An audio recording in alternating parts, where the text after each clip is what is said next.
All too often, I see short stories that don't start in the correct place, and that basically means that you'll either have confused readers or worse, bored readers. Welcome to my series on the biggest and most common mistakes writers make when writing short stories, and make sure to subscribe if you're interested in the rest of the series. I love short stories. I love writing them, reading them, and editing them. Today we're talking about how you know where to start your short story, and for that I'm going to be using an example that I'll use throughout this series, and it is a short story written by Matthew Kessel. It is sci-fi. It's called The Sounds of Old Earth, and it was published in the Lightspeed magazine and was up for a Nebula nominee. It'll be linked in the description in case you want to take a read and follow along with me. The first mistake that I see when people are trying to decide where to start their short story is they're giving too much context up front. I see this a lot with people who also write novels, and they're just giving a lot of information and background and details and world building. And don't get me wrong, world building and character development is crucial, but in a short story, it's more about giving these little glimpses of this world building and development as opposed to front loading it and giving more depth and explanation into the world building and the background. Instead, think about giving just enough to your readers to really give them a sense of your setting and let the rest of the story unfold naturally as you add in these little details throughout. You'll really want to trust your reader. Generally, they're smarter than you think they are, and they can piece things together with just having a very few specific sentences that helps them understand enough context to get going into the true plot of the story. Because think about it, in a short story, we have a very limited word count, so we want to make sure we're using that word count very efficiently. Every single sentence needs to do a job, and sometimes sentences do more than one job. So if you're just spending a bunch of time on that background, context, and world building, that's not going to be a very interesting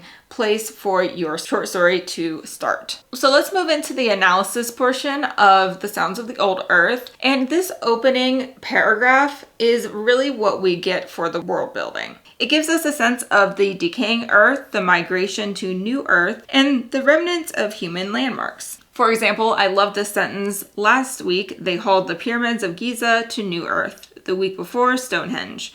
The week before that, Versailles, and a good chunk of the Great Wall. Okay, so this sentence alone does a ton of great work for us. The reader knows that there is some sort of migration, and it's a pretty epic scale as well, which means something pretty drastic has happened on Earth. So not only do we have enough context for the setting and what's happening, we also are intrigued. This is a very interesting setup, and as a reader, I want to know more. Then immediately in paragraph 2, we get right into the action. I pump nano into my bloodstream to alleviate my creeping osteoarthritis and nod to a few fellow holdouts. So we know in paragraph 1 that the character is already walking through the streets, but then in paragraph 2, we really get a sense of the world building through the character's eyes and why it matters to them. So there's a little bit of action already happening, and we're getting more of that lens of the character. So this one context paragraph really feels like enough to ground the readers and get them going on the path of Abner's situation and the tension that he's feeling with this old Earth and new Earth. So the context supports the narrative, but doesn't do too much that it halts the narrative and prevents its momentum from moving forward. Now, imagine if the writer had spent a bunch of time telling us details about how the Earth became how it is, how long the migration would take, why ox masks are required, all of these different details, and we would eventually lose sight of the core story and plot. So we talked about having not too much context, but then where do we start?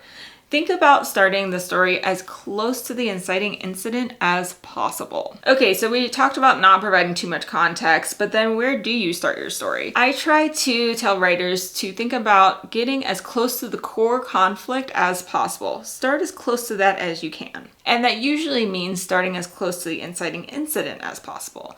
Now, the inciting incident is really where something changes for your character. This is where your story really begins. What event takes place that forces your character into action? That's what readers want to see, especially in short stories. So you'll want to get there pretty quickly and not spend too much time working your way up to this event. Generally, an inciting incident will happen on the first page of a short story, if not very, very close to the beginning. So in analysis of the Sounds of Old Earth, we have the inciting incident starting at word 216. Now, this story is a total of 5,668 words, which means this is about 3.8% of the way into the story when the inciting incident takes place. In this story, it's when Abner runs into a group of teenagers who are rebelling against the evacuation orders and really just want to find frogs so that they can hear them and listen to them before they're forced off of Old Earth. So this interaction disrupts Abner's daily life, therefore it's making that change, and it's leading to the concepts of the core conflict, which really focuses on the adaptation to change, which Abner of course is resistant to because he doesn't want to migrate to New Earth. So that conflict is introduced very early as we see the small group of people who is resisting the evacuation compared with the people who have already left or are slowly leaving Earth. Now, of course, there's no rule and exact percentage that you need to aim for when you're looking for how much context to give before your inciting incident takes place,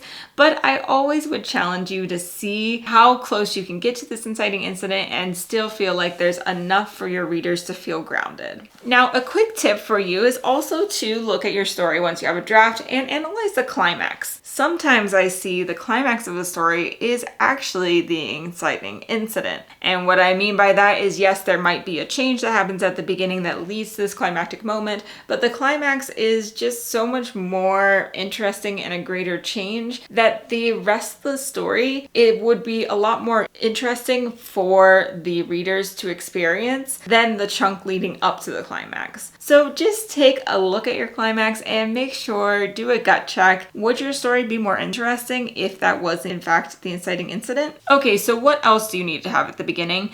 And that is the promise of the story. Within the first few paragraphs, your reader should have a clear understanding of what the core conflict of the story is going to be about. They should get a sense of what the stakes are and why it really matters to this protagonist. Because if it doesn't matter to your protagonist, then why should it matter to the readers, and they might stop reading your story altogether. So your opening does need to have some clarity there and also promise an intriguing journey of some type. Now, this might not be a physical journey, but emotional, something that has change and conflict that's going to have an actual plot supporting it. So really all that's a fancy way of saying don't have your character wandering around too much.